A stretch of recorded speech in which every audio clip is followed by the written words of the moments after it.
So the Critical Drinker did a very good video, as he always does, about the curse of multiverses in modern action movies and in the sci-fi genre and in comic book movies. I will include his video linked below if you haven't seen it.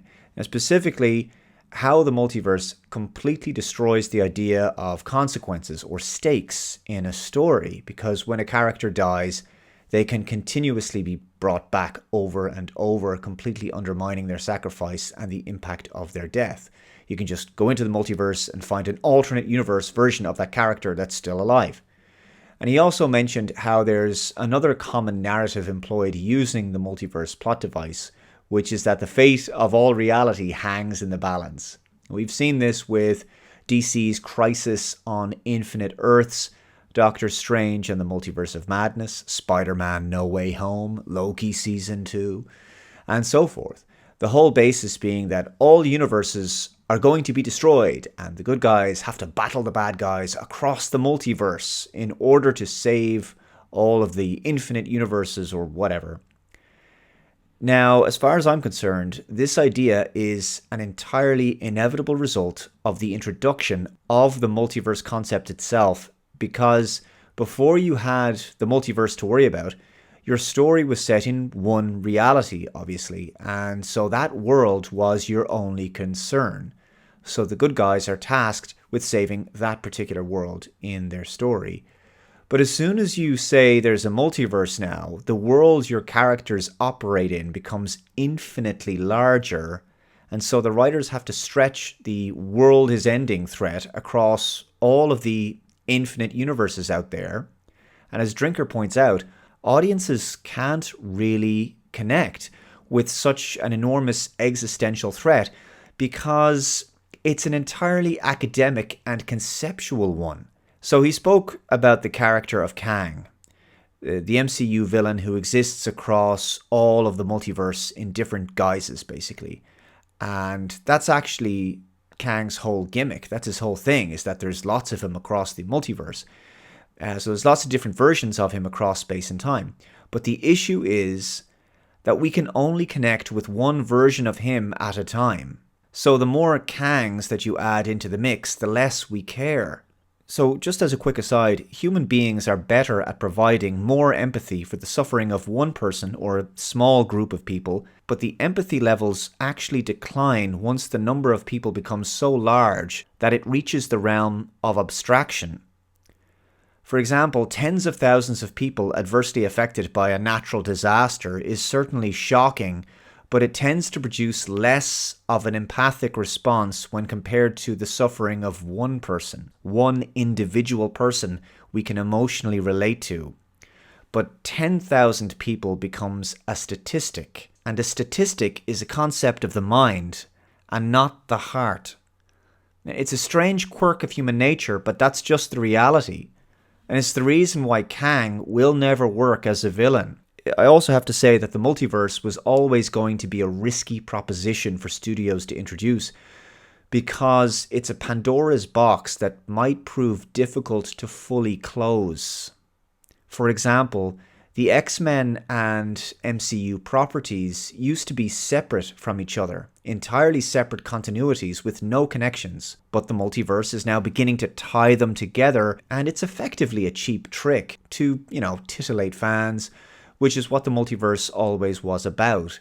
It gives permission to put any characters you want on screen together that previously couldn't interact, and doing so as a novelty or to tap into nostalgia. Spider-Man No Way Home may have been a successful film, and generally speaking, I really liked it, but you can't keep pulling the same trick over and over. The entire plot is built around a contrivance. The multiverse plot device being used to simply justify Tobey Maguire and Andrew Garfield's versions of Peter Parker and Spider-Man on screen at the same time alongside Tom Holland's Peter Parker and Spider-Man.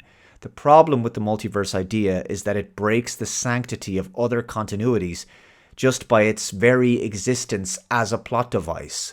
So what I mean by this is, if say in the future they decide to stop this whole multiverse trend, and let's say there's a new Spider-Man reboot. So there's a new actor playing Peter Parker and Spider-Man, audiences will still know that the writers can at any time bring back the multiverse thing and cross over previous Spider-Man with this new Spider-Man. So all of this deconstructionism that the multiverse concept allows creates a certain level of, cynicism.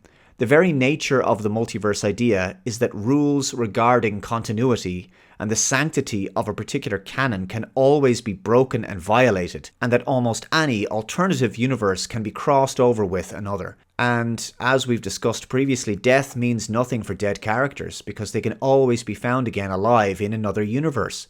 The multiverse has been presented to audiences of sci-fi franchises as this huge new frontier to explore with endless new possibilities and what-if stories to mine and unearth. Fertile ground for exciting new kinds of adventures for your beloved heroes. But in reality, the multiverse represents the end of creativity, not the beginning of it.